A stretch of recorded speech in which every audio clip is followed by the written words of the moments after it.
This week's show is brought to you by Pretty Easy Podcasts, helping podcasters get their shows off the ground, up and running, and sounding great. Professional podcast production at extremely affordable rates.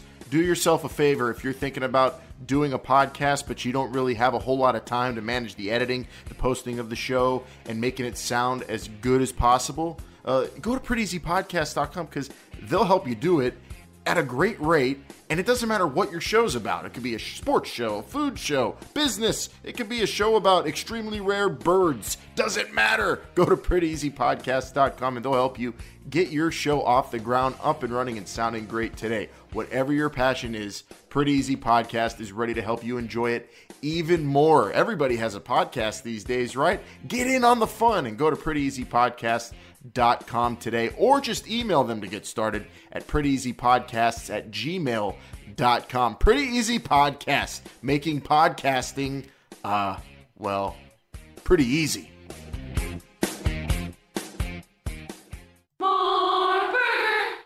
This is the future. This is not the past. The new XFL will kick off in 2020. If you smell what the XFL is cooking. It's still football, but it's professional football reimagined. This is our moment, our story to tell. This is history begun. This is the XFL. Welcome, football fans. This is the week of April 7th, 2019. This is the road to 2020, and this is the XFL show. I'm Alan. And I'm Bryant. This week, we talk directly to Doug Whaley and Justin King of the XFL. It's episode 63, Football Operations. What a special edition of the show we have for you lined up today. It is really going to be awesome. We are going to go really deep, one of those deep dive episodes into the core football portion of the XFL Football League. We're talking rules, we're talking players, we're talking everything that's going into the on-the-field product of the XFL with Doug Whaley and Justin King from the XFL, the two guys who are running, along with Sam Schwartzstein, the XFL's football operations. Brian, I couldn't be more jacked. It was a deep dive into what we've all been waiting for, which was answers to some of these rules, these questions, these football operations, I guess you would say, right? They're all being answered for us this week. It was a great conversation. And also, I think the best part of this all is we're finally getting a idea of a calendar, right? When are things going to be released? When are players going to be signed? All these things are starting to line up for 2019 on our way to 2020. It's so awesome. This conversation we're going to play for you is just so cool. I mean, we picked the brains. We literally picked the brains of the brains behind the XFL in terms of how they're reimagining the game. It's really one of the coolest episodes we've done, and we're going to send you to that interview here in a little bit. We don't want to reveal anything. Just know that it's heavy on football talk, so you're going to really enjoy it if you're a football freak, and we know that you are. Last week's show was a whole lot of fun. We were kind of speculating on whether or not the AAF would be around as well, Brian, and well, now it's gone. So we're going to have to address that today. Yeah, it is gone. Like, you know, in an unfortunate situation for the AAF, but we'll talk about whether or not it's fortunate or unfortunate for the XFL here in a little bit. But yeah, we're on record as saying that it probably would still last until the end of the season, and really it's not. We went into a deep conversation, by the way, on it on our This Is Not the XFL show this week, exclusively on our Patreon.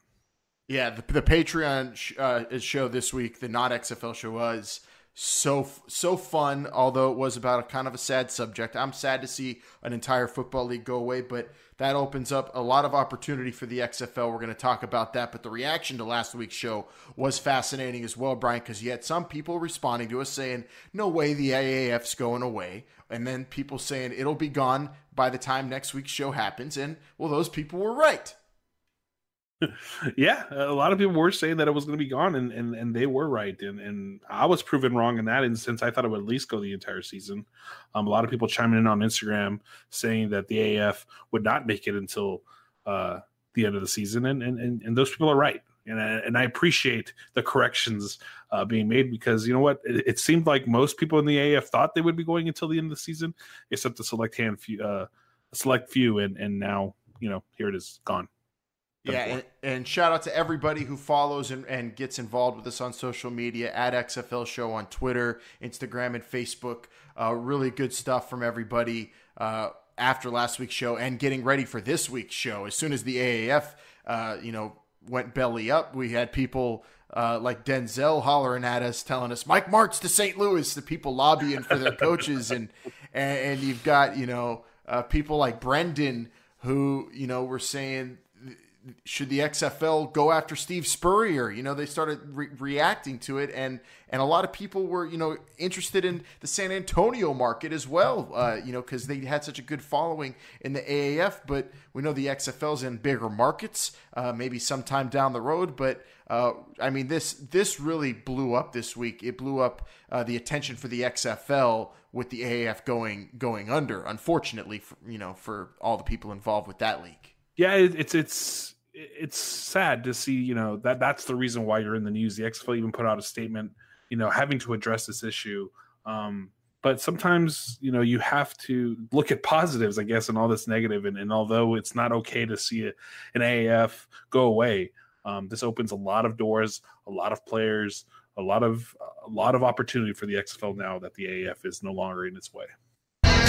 Hey, Brainiacs, Long Island Iced Tea here, telling you about this week's WrestleMania edition of Brainbuster Radio, and a certain Royal Rumble winner is next to me, and he'll be there in New York City. Oh, I will be there. I will be dishing out the punishments. You'll be able to follow along with all the other victims. I mean colleagues of mine that will be participating. Yeah, that's Jumpin' Jacob Jane. He doesn't have to introduce himself. He's the man. He'll be doling out punishments. We'll be observing the biggest weekend in wrestling for the year. We're going to be at the G1 Supercard. We're going to be at the WrestleMania tailgate. Triple J, we are going to have so much great Brainbuster Radio footage captured, not to mention an epic Brainbuster Radio coming live to you from Moose the Mark's lair. Yeah, the first time we're going to be there, we are going to be in the shadow of New York City, just like WrestleMania is going to be on Sunday. Predicting all the matches, and just what a card from top to bottom. I cannot wait to discuss it. 15 matches at WrestleMania, countless matches at the G1 Supercard, not to mention all the other antics going on around the city. Professional wrestling's biggest weekend's here, and Brainbuster Radio is in the middle of it all. Join us, Brainiacs. Tweet it, read it, tout it, shout it, be all about it at the Brainbusters on Twitter, Instagram Junior, and Facebook. And subscribe to the show on any podcast gimmick. Can spring football make it in America? The AAF has proved, well, for them, they can't. The XFL is a much different animal, and we've been covering it, and we know the differences. Will the average fan know that? Well, probably not, unless they are, they are following shows like this one, unless, the media is covering it properly, and unless there's a good plan in place. And the XFL, we know, has a much different, much more sound plan. We talked about all that last week. With that said, Bryant, let's get into some notes for this week before we get to our interview with this week's Cover 2. Going for 2. Go for 2 and the lead. First up, Bryant, before we get into the AAF stuff, there are actually some quick business notes and hiring notes. The XFL is bringing on some more people in front offices and the business side of teams. This week we saw Derek Thronberg, who was with the Pacers, joining the XFL, and we also saw Jordan Schlachter join the league previously with the NBA's Players Association. So front office people being brought in by Jeffrey Pollack, the XFL's president and COO. And these are sales and business operations hires. On the football side of things, the really interesting thing is the CFL lost some named coaches. Jerry Glanville, who's been coaching forever, used to be on TV on CBS in the United States, was up in Canada most recently as the defensive coordinator of the Hamilton Tiger Cats, leaving the Ticats to join the Tampa Bay staff, Bryant. Crazy awesome hire. I don't know if that's official yet, but Mark Trestman is bringing Jerry Glanville in to be his defensive coordinator. Yeah, there's quite a few we'll get through some more, but to leave the CFL, which is a solid football league and a solid job, much similar to the presidents of these teams, these people are leaving solid positions to come to the XFL.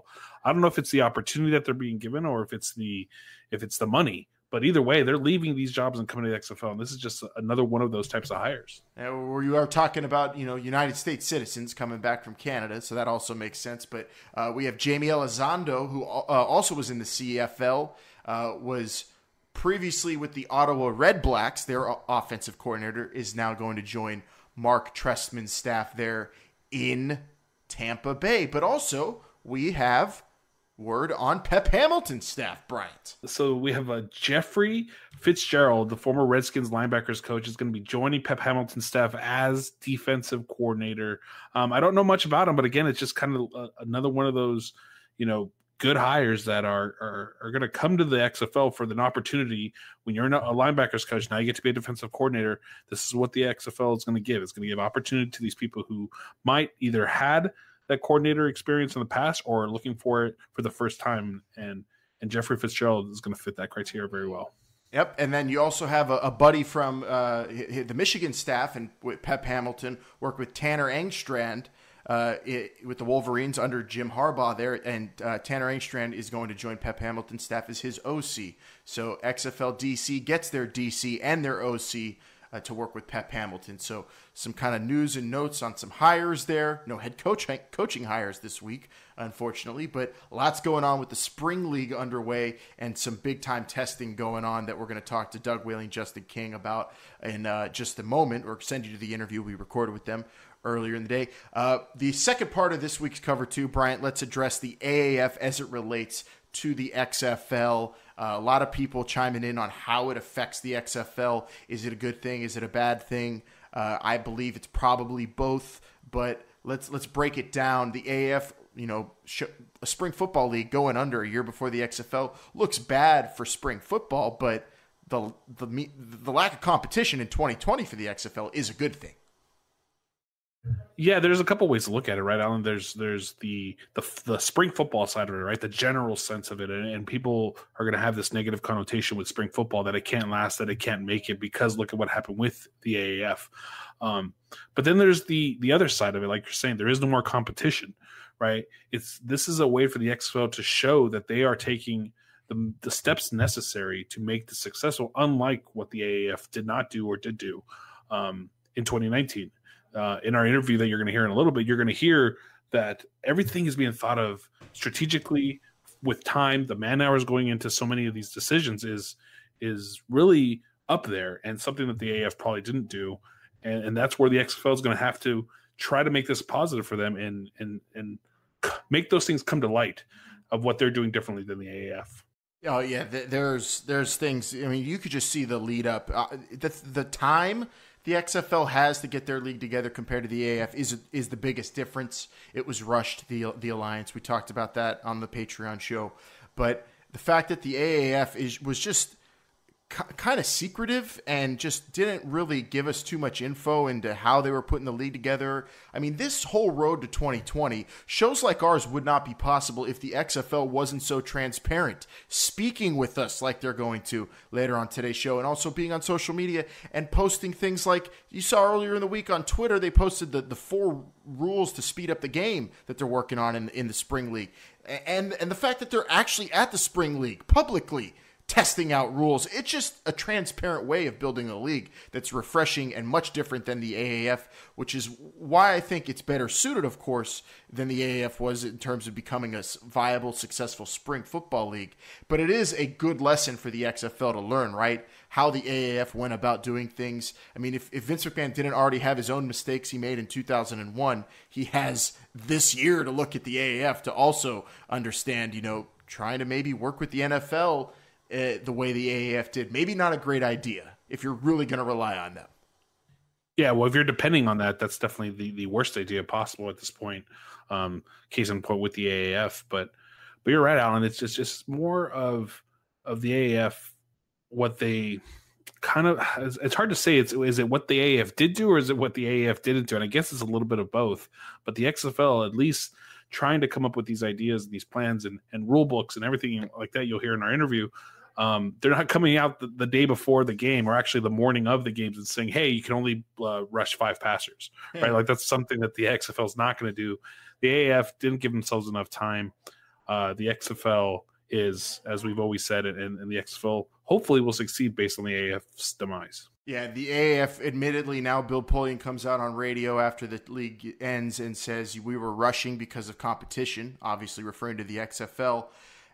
Ultimately, Brian, as it relates to the XFL, looking at the AAF experiment and that the whole ordeal and how it affects the XFL, ultimately, would you say it is a negative thing that the AAF came out this year when it comes to the XFL in 2020? Does it not matter at all? Or is it a positive thing because now we have something to measure the XFL up against from the previous year? I think the level of measure is not something we can really relate because they are two. It just seems the only similarities between these two leagues is that they were going to be playing in the spring. It seems like at this point, there's really and the sport of football, and the sport of football. Yeah, I guess, but that's about it. I mean, can you compare yourself to a league that really was more like the XFL 2001 than it is the XFL 2020? Like that's the question. And the XFL can definitely learn. I think they can learn from the mistakes of the AAF, find out what happened, what was going on, make sure you're not a dependent league on another league, right? You're not depending on something else except yourself. And give yourself time like they have and give themselves even more time to grow after kickoff. But that's how I feel. I mean, what about yourself? I think ultimately the AAF coming out in 2019 will have no effect on the XFL. I don't think people are going to watch the XFL and be like, well, they tried it with the AAF last year. This is going to be bogus. I think that's because it is going to have this barometer. It's going to make the XFL look that much better because I do believe the XFL product, the on-field product, the innovation, the planning, the preparation, all things, anything you do in life. I'm a big proponent of preparation and being ready for any kind of venture you're getting into, whether it's doing a podcast, whether it's, going out for a night for dinner. If you have a plan, things are just going to go more smoothly. And the XFL has such a better plan than the AAF that when it comes out in 2020, people are going to look at it and say, wow, now they have their stuff together. This game is entertaining because let's face it, the AAF was like, they barely had their stuff together and the games were, if you're a football fan, pretty entertaining for what it was. Now, imagine if the AAF had an actual plan and, they put everything they could have into it like the XFL is. It would have been a much better thing. They would have lasted. They might have even got paid for their TV deal. Who knows? So I think ultimately the AAF coming out is a great thing for the XFL because it's really going to show you how planned out, how well thought out, and how well executed the XFL is in 2020. Well, yeah, and then also with the AAF, when you watch the AAF, it seemed like you were watching a poor quality NFL product, right? That's what it seemed like you were watching. With the XFL, based on what they've let us know, what we're hearing, what we talk about later.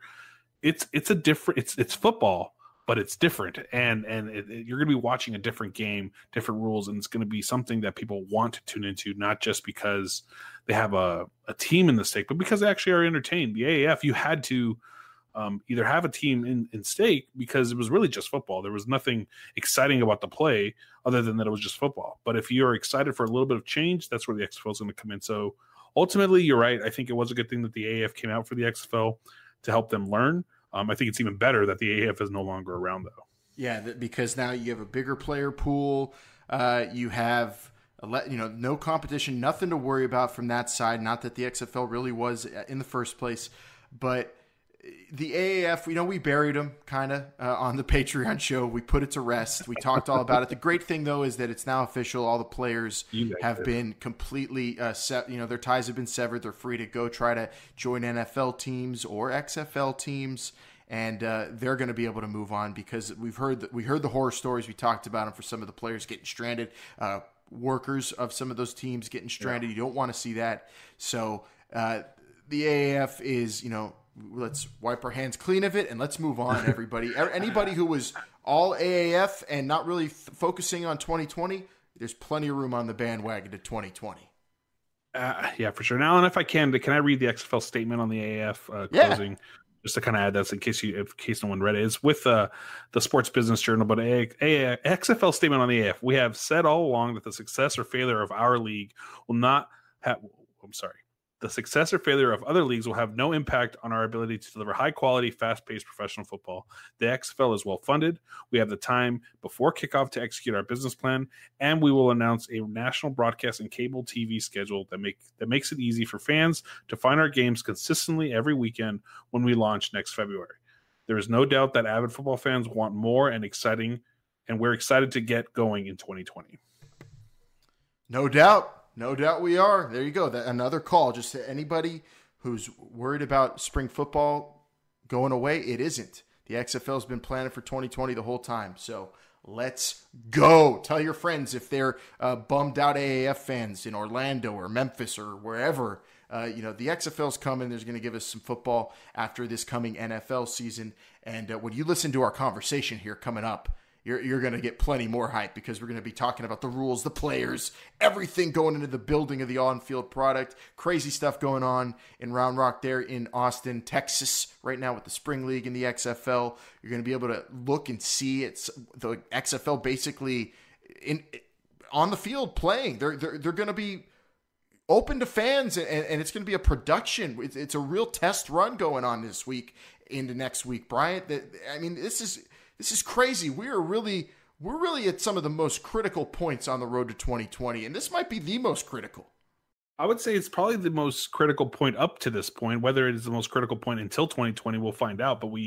But these testing of these rules, these ideas that they've been putting in their head and putting on paper now are coming to fruition on the field with live games. This is going to be a huge test for the XFL, and I'm not going to say that their entire future hinges on this weekend or on the 11th when those games are played, but a good chunk of it of their statement and their ability to perform as a alternative football league is on the line this weekend. And if you are a patron of our Patreon, we're sending you to this awesome football chat we had with Doug Whaley and Justin King right now. If you are not a patron, hang tight. We're going to send you to the interview in just a moment. Before we do, Bryant and I need to tell you about everything we got going on the Patreon.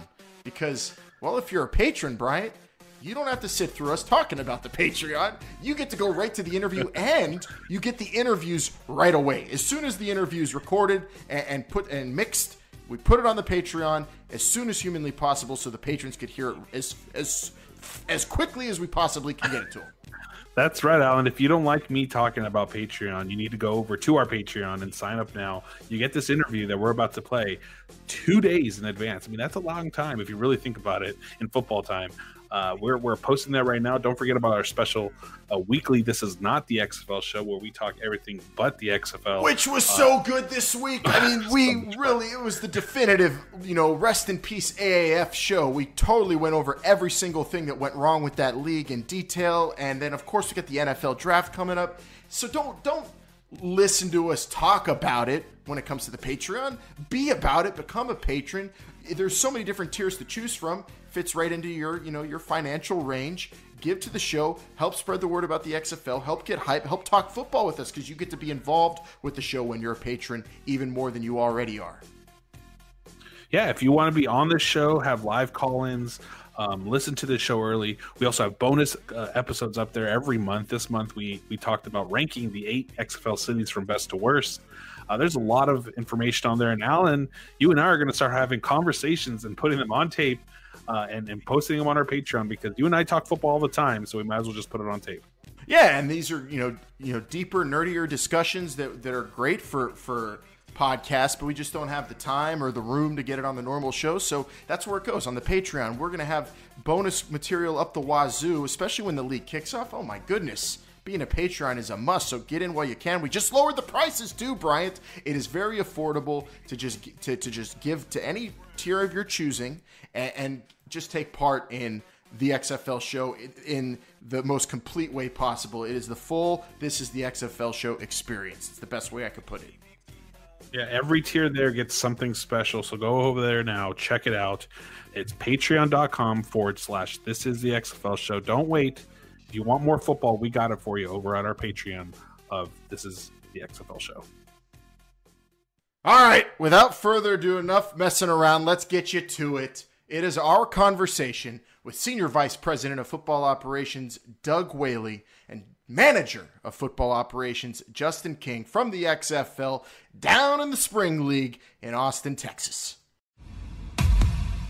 Let's start out. You guys are down in the Spring League in Austin, Texas, and you got a bunch of players now testing out rules, and you're getting a glimpse of your rules in action and at some players. And first, on the player development side, how have things in that regard progressed to this moment, and when can we expect some announcements regarding players in the XFL? Well, right now, I think what we're doing here, like you said, we're testing rules and also double dipping by evaluating players. And this is a really good evaluation process because you're seeing guys doing football movements and not just underwear Olympics like if you do a combine. Yeah. So we're getting football-specific movements and putting them in positions to really show what they're going to be able to do on the grass, as we say. So we're really excited about that. Player signings, we hope to start looking at players and starting recruiting and hopefully signing here within the next quarter. So we know that there's going to be pockets of players available, and we think this next month, right before the draft, there'll be a certain amount of players that are available that we can go, and even some guys out of this league, the Spring League. The second wave of players that will be available, usually right after the NFL draft, when some of the veteran guys or guys that are 2 or 3 years in get cut and replaced by draft picks. But the bulk of our signings, we think, we're anticipating will be after the cut down day. That will be when we get the bulk of our rosters made. You know, we've been waiting for that day. So, I mean, next quarter sounds exciting times for the XFL. But you also mentioned, we spotted online some potential rule changes in terms of the speed of the game, right? You had the 30-second play clock, the ball spotting official, the 4 total timeouts, and the running game clock. How is testing going at the Spring League, and maybe more specifically on the speed of the game? Well, the testing has been going really well. Working with Coach Terry Shea down here, he's the head coach of all the teams, getting him to go fast and stay within the play clock. So we've been really just timing the operation of everything, getting the guys used to getting in and out of the huddle. We're running some West Coast offenses down here that have long terminology, so getting them to adapt and shorten up the play clock and just speed up the operation. But it's been going really well since we've been here. Yeah, and those are really 4 interesting rules that you guys posted on social media, talking about the 30-second play clock, the ball spotting official, and the 4 total timeouts, running game clock. For each one of those, maybe can you explain the reasoning behind the 4 and how they all work together to speed up the game? Okay, so the way we looked at it, we did a lot of testing and evaluating of NFL games. So we looked at it, if you did a running play clock outside of 2 minutes, on average it would save about 20 minutes off the game time. So we said, okay, that starts, because ultimately, let me start with this. We want to have our games be in that 2.5 hour to 2 hour and 45-minute mark, because people have evolved the way they consume sports. So it's more of a sports and entertainment value. We know gone are the days where people sit down on their couch, watch the TV, but turn the volume down and listen to their local radio announcers announce the game. Those days are gone. People want fast-paced action in a short amount of time. So with that being said, the first thought was running game clock outside of 2 minutes. Another thought process was a designated ball spotter, because if you look at the operation after a play is done, a ball gets thrown to the sideline to a ref that gets thrown into basically to the spotting ref, and that's between 3 to 6 seconds. If you have a ref that's in the middle of the field and being able to spot the ball as soon as that play is over, you're saving 3 to 6 seconds on, let's say, 80 plays. There's another good chunk of time that you're saving for against the length of the game. And then finally, the 30-second play clock. At the NFL level, you're looking at a 40-second play clock, so you're taking another 10 seconds off of each play. So we think the combination of all those aspects and those new rule tinkers will be able to get us into that 2:30 to 2:45 range. I love it. And the running game clock, is that outside of 2 minutes in the second and fourth quarter, or is that all 4 quarters? All 4 quarters. All 4 quarters. And will these rules be tested in the games played during the spring league, or are you guys just testing these out during the practices there in Austin? So they will fully adopt the rules in the game for the games on the 6th and on the 11th. Awesome. Oh, but for the production that will be here, we have different production companies going through it and just seeing how everything works with the timing and operation of the whole deal. Well, we're excited to see it. So the spring league really is a true testing ground, and it's going to be on display for people. That's going to be really cool. We're going to actually be seeing some XFL football, Bryant. I hope to be able to catch some of those games this weekend for sure. And that's the whole game plan when we decided to come to the spring league. And Brian Woods was very gracious to partner with us because, as you guys know, things in your head look one way, but until you see them live action, you just really don't know what that outcome's going to be. So we wanted to make sure the thought process behind these rule changes to make sure that when we iterate them in live action, will the outcomes be what we thought they are? And if they're not, what do we need to change? And if they do, okay, can we still make it better? No, definitely. I mean, I think of things all the time, and then I put them to paper or put them to action. It never comes out that way. So the testing is super important. What about technology? What kind of technology have you guys considered? You know, we've heard Sky Judge. What about sensors within the football, things like that? Well, yeah, we've definitely talked about the Sky Judge and having someone when it comes to replaying like almost every play, we're just having the angle of all the cameras.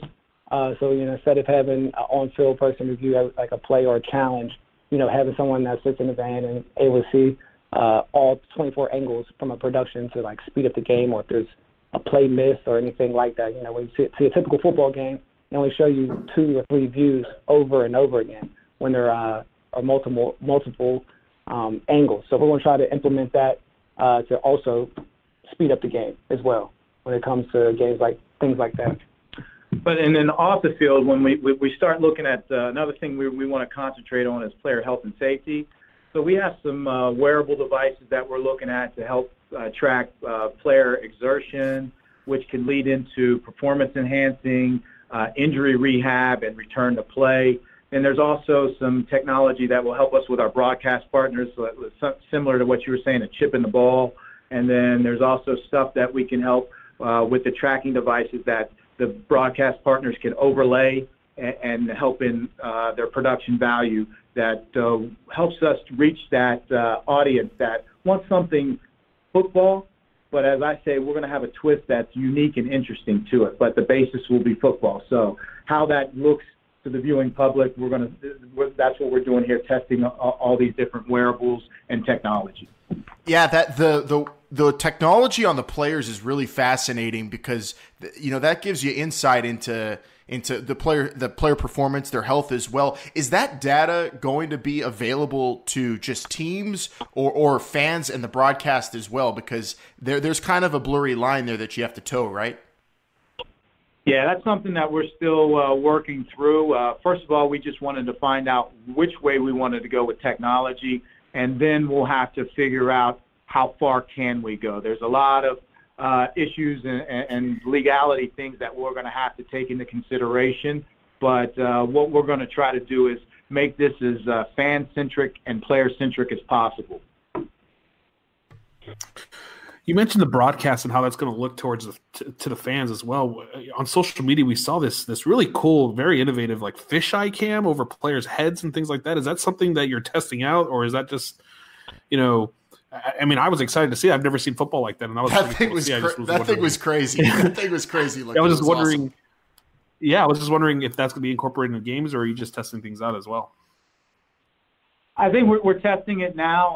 I don't know if we'll be able to implement that in game action, but that's why we're here. We'll find out and see. I know it seems really interesting right now, but you also have to look in how does that affect player health and safety, and along with the actual equipment, will it be able to withstand a live play from scrimmage? So right now in controlled situations, it works, but we don't know how that's going to come across once we get live action.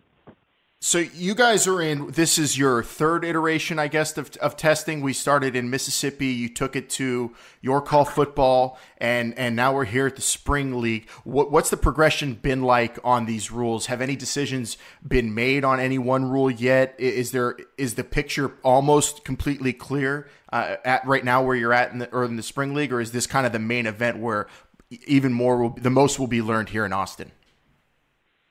I think with this being our third iteration, the rules are, I would say, in the red zone.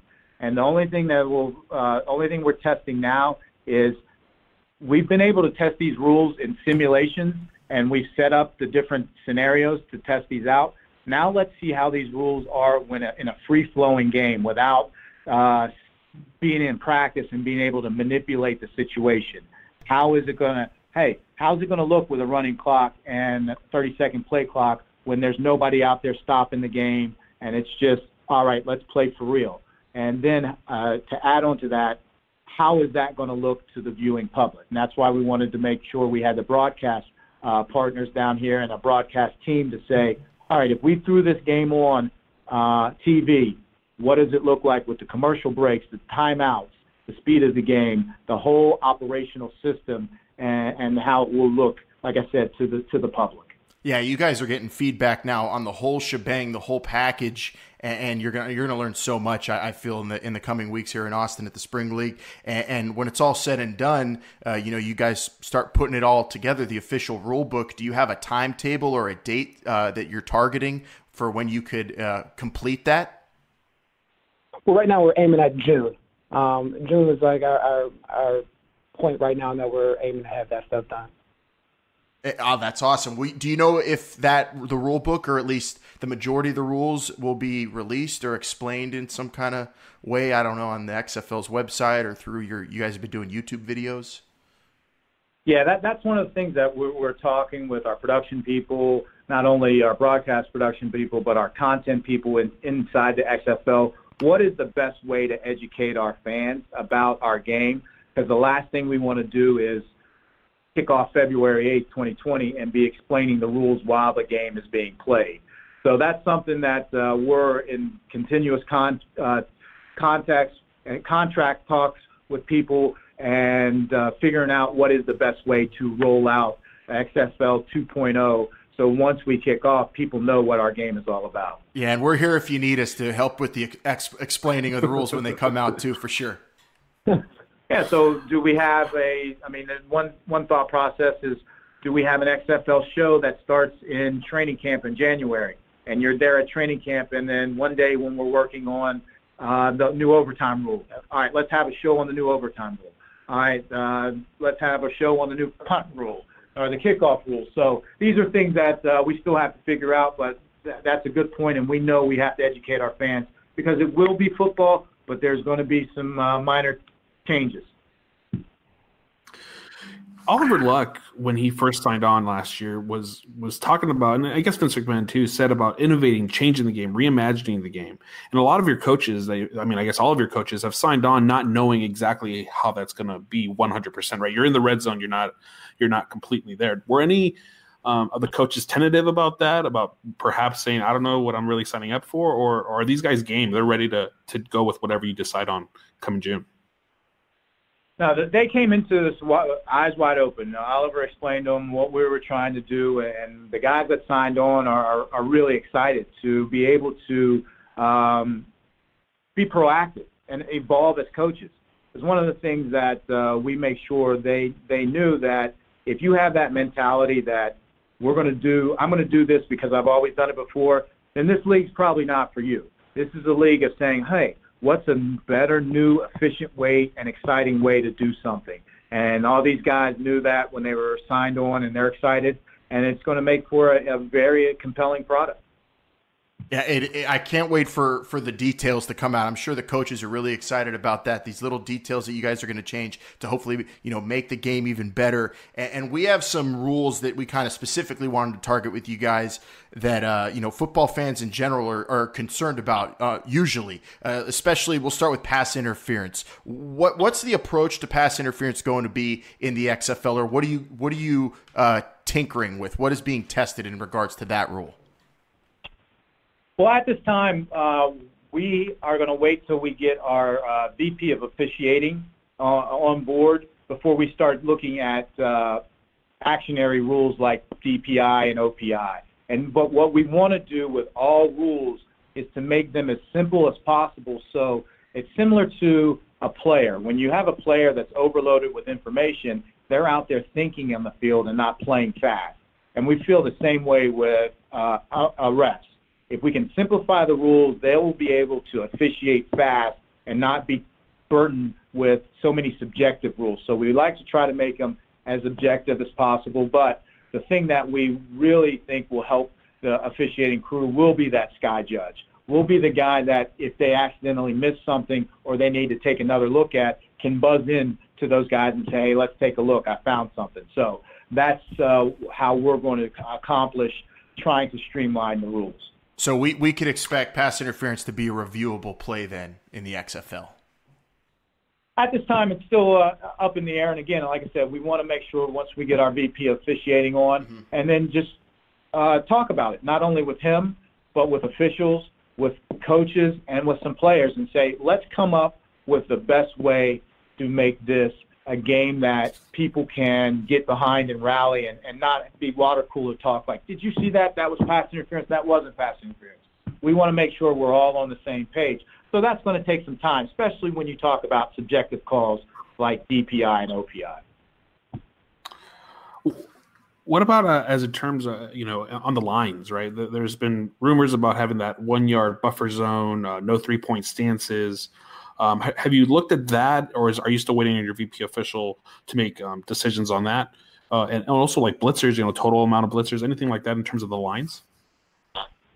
Now, right now we've done some testing with the no 3-point and no 2-point and the 1 yard neutral zone. So we want to get that data set and then have some guys that are above our pay grade look at that data set and tell us, is it worth instituting that rule? Are the subconcussive blows decreased enough to change the game that most people, when they turn on the TV, are used to seeing? Because if you turn on the TV and you see that 1 yard neutral zone like in CFL, people are going to be like, oh, what's that? Or once you have no 3-point stance, how is that going to affect your 3rd and 1 or your 4th and goal from the 1? So those are the things that we have to take in consideration, and we'll look at not only the data set, but talk to our head coaches and see what they feel, and talk to our VP officiating and see what rules we need to adopt that make sense with the data, but also make sense with making it a football game that's not too foreign to people when they turn on the TV. I'm going to be 100% honest with you. I love the proactiveness of everything. I mean, it just seems like there is man hours put into digital, to making sure that these rules make sense is something that it seems like it's very high on your priority list for sure.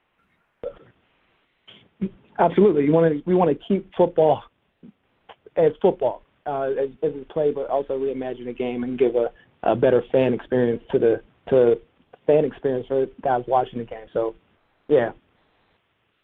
That's awesome. Oliver Luck has also mentioned one of his quotes is keeping the foot in football.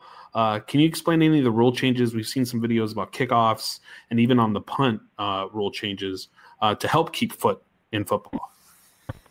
Well, you figure in the kickoff is essentially an eliminated play. A lot of 70% of the kickoffs in the NFL go out of the end zone. It's a dead play. So we're trying to keep kicking in the ball, kickoff and punt. So we want to encourage kickoff returns and punt returns. So with the punt returns, we're going to implement the 5-yard halo rule and make sure that all returns are returnable, especially for kickoff returns. So one thing we're doing on kickoff is going to be a little different is we are lining the kickoff team on the 35, opponent's 35, and the receiving team on the 30-yard line. So they'll be 5 yards apart from each other. But based on the research and watching over 100 NFL kickoffs, the kickoff team and the kickoff receiving team meet at about the 30-yard line every single time. So instead of having a long rundown and have the high-velocity hits, we put them 5 yards apart, and they start from there, and it's more of a catch and turn into a punt return. So it essentially turns the kickoff into a offensive play, per se. It'll probably be better when you see it visually, but those are the big things that we're trying to take or keep the foot in football, especially in punt with the 5-yard halo rule and forcing all returns just to keep the excitement up in the kicking game. And you want fans to turn the game on too, and like you said, Doug, not be scratching their head and wondering what's going on. So keeping the kickoff in football, I think, is absolutely essential. I love that Oliver's kind of really emphasized it as he's gone along and put the league together with you guys. We talked earlier about shorter play clocks and the game moving faster, and we've heard rumors about helmet communications maybe being opened up for the offense in particular to maybe help that be a little bit smoother. What's the status now on total team helmet communications with the knowing that we're going to have a shorter play clock in the XFL? Well, that's one of the things that the technology we're testing here in Round Rock. So we're testing helmet communication for all people on the field to see if that's going to help, like you said, with the play call, and then being able to get up to the line as an offensive group and point out the mic, be able to do motions, be able to shift player personnel, or to be able to call out coverages. So with that reduced play clock, we thought this would be the best way to still be able to not handcuff the offensive play callers. On the same token, the defense are going to have communication with their coach with every player. So the whole field is going to have people that can communicate with their coach. So that's a thing we're going to test out, and then we'll take it a step further is, will that communication be for the whole 30 seconds, or is there going to be a cutoff time similar to the NFL rule? Yeah, we had a long conversation and argument about that on our show a few weeks ago. I think that's awesome and really help assist the game in moving faster. I think it's a great idea. And then we saw something else that you guys put out on social media. I have no idea what it was about, but I want to see if you will tell us, what are walk-off touchdowns? So what we're going to do differently is you think of overtime, right? Yeah. So the way we're going to do overtime is think of both teams, offense and defense, on the field at the same time. They have think of soccer shootouts, five plays from the 5 on each side. So if you're looking at the north end zone, offense versus defense, they want to play from the 5. Boom, plays over there, 10 seconds to get to the other side of the field. While the play's going, the other team is calling the play, and it'll be back and forth. So you'll have 5 shots from the 5-yard line each team, and pretty much first 1 to 3 would win in overtime. And then when you say like a walk-off touchdown, it would be the overtime and having like the soccer celebration where both teams kind of come to the middle of the field. Oh, that's so it's awesome. Be like I love it. It's like if or like if Sidney Crosby, in a shootout ends the game and everybody Absolutely. goes nuts. I love it. Absolutely. That gave me goosebumps. I actually want to see that live at some point, hopefully. Oh man, that's great. What about the unlimited forward pass rules? Something that we've heard kind of through the grapevine. Unlimited forward passes before the line of scrimmage. Can you explain on that a little bit? That's something that's not too foreign. It just kind of takes away when we talk about what Doug talked about earlier, making the rules simple for the refs to see. So, in traditional football now, you throw the ball behind the line of scrimmage, but if it goes forward, like if you throw from the 41 and it ends up on the 40, it's a forward pass, and no longer can you throw the ball down the field. We're just implementing a rule that the line of scrimmage is the line of scrimmage. Any ball behind the line of scrimmage can still be thrown down the field. Oh, makes sense. That makes sense. If it's behind the line of scrimmage, do what you want with it. That makes sense to me. What about tiered extra points? That was something that we saw the original XFL get rid of the kicks, so they were only doing the conversions. Is that something that is set in stone in terms of tiered extra points and what those tiers are going to be?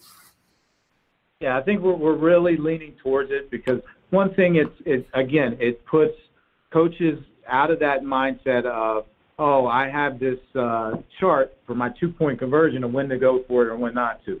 We want to put the thought process back into coaching. So what we're thinking about doing is having a 1-point play from the 2-yard line, a 2-point play from the 5-yard line, or a 3-point play from the 10-yard line. And again, one of the main focuses for this was to try to get all those dead plays out of football. So the point after try, it's a 97% conversion rate, maybe between 97 and 92. So we thought, why don't we put some more exciting plays in? And then it also affects how coaches call the game. And well, when I'm down or when I'm up, what do I want to go for? Do I want to go for 2, 3, or even 1? And then it also adds to the intrigue. If it's an 18-point deficit, guess what? That's still only a two possession game. So it's going to keep the intrigue of the fans around longer for our game.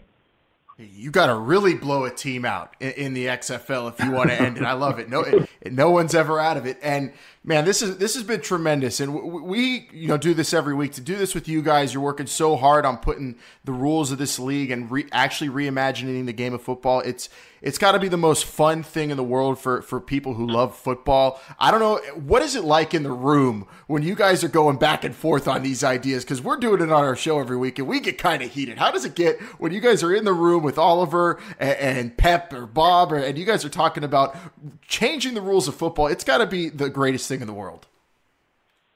It's great because the one thing we're all working for is the common goal of the betterment of the league of the XFL. So it doesn't it's professional. Everybody feels open to express their opinion, and everybody feels open to listen to an opinion or a thought process that may have never entered their mind. So it's a creative lab, and it's great, and especially when you have such knowledgeable football minds in one room. It's like you said, it's exciting, it's fun, and it's something that a lot of us never thought we'd even have a chance to do, to create a football league. That's just something that isn't really on too many people's thought process. Well, we've had the entire football operations staff, or the two guys in the football operations staff right here, Doug and Justin. You guys have been tremendous. It's been really an honor for us. What is next for football ops in the XFL? Where are the next stops on the road to 2020 for you guys? Our next stops will be our summer showcases. So we're going to have at each city that we have a team, we're going to have what we call our summer showcases, which is basically our combine. So we'll invite guys and then put them through some timing and testing, and then more football-specific drills. We're going to stay away from the underwear Olympics like the NFL combine, but be able to put them in situations where they can show us what they can do on the field as football players. So that's going to be our next major events, and then from those events, we hope to start signing some players there as well. Well, have a blast doing it. And, if you guys ever need anything from us, we're here for the league. We appreciate your time. Pleasure, fellas. Awesome. Thanks for having us. My mind's blown, Bryant. Oh, man. My brain is full of new football knowledge, new XFL knowledge that we didn't have before. Shootout overtime? I mean, come on. This is gonna be better than the NHL or any penalty kicks in the World Cup. Alan, can you quote me, because we were in different rooms when this conversation was happening? Can you quote me on what I messaged you when I heard about the shootout overtime? I believe you were talking about a now defunct airline, or you were just exclamating, "Wow!" I was flabbergasted when I heard about that idea. We have to go back to our overtime rule episode and see what we talked about there, because that was pretty incredible. But yes, I know none of us thought of that. None of us thought of that. No. That's why they're the football minds. Amazing, for sure. But there's so much there, and we really, we're here talking about, but we really want to hear from you guys. Let us know what you think about all these rules, all over social media, Instagram, Twitter, Facebook, at XFL Show. I mean, let them hear you, because these are and they're going to be played. There are going to be live games. If you didn't catch, if you're on Patreon, catch Saturday's games. If you're not on Patreon, did you catch Saturday's games? And don't forget about Thursday's games. Because these rules are being played live for us to all see. So exciting times for the XFL right now, and some huge confirmations.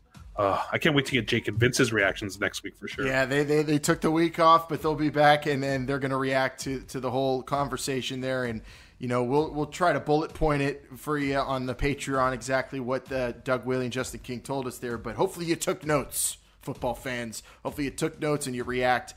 Call in too. Don't forget, you could call in with your reactions anytime. 724-565-4XFL to get in on the XFL fan line. I mean, a potential XFL show. What do they mean potential? There is an XFL show. We're ready. We're ready to break things down some more. Now, I cannot wait to talk about what goes down in the Spring League now that they are there, and the games will be happening Saturday, next Thursday. What a time to be on the road to 2020, everybody. We appreciate you subscribing. Tell your football friends. This is the XFL shows covering the road to 2020. Unlike anybody else, we had the guys in charge of football operations from the league, and we're going to have plenty more guests from the XFL for you in the very near future. So without further ado, I'm spent. I want to try to just process everything we've heard this week, Brian, and come back prepared next week if you're ready to go. Do we have time? Do we have time to just play it one more time? Do we at all? No way. I don't have that much. Okay, come on. I'll just rewind it. Just rewind it. That's the beauty of a podcast. Rewind it, go over it about 1,000 times, and come back next week for episode 64. And we'll dive deep into everything and the Spring League now, because next week it would have happened, the two doubleheaders. So, so much to get into next week and so much this week. It's awesome. It's the road to 2020, baby. All right, for Bryant, I'm Alan. We'll see you next week. This is the XFL show. Remember, they're listening.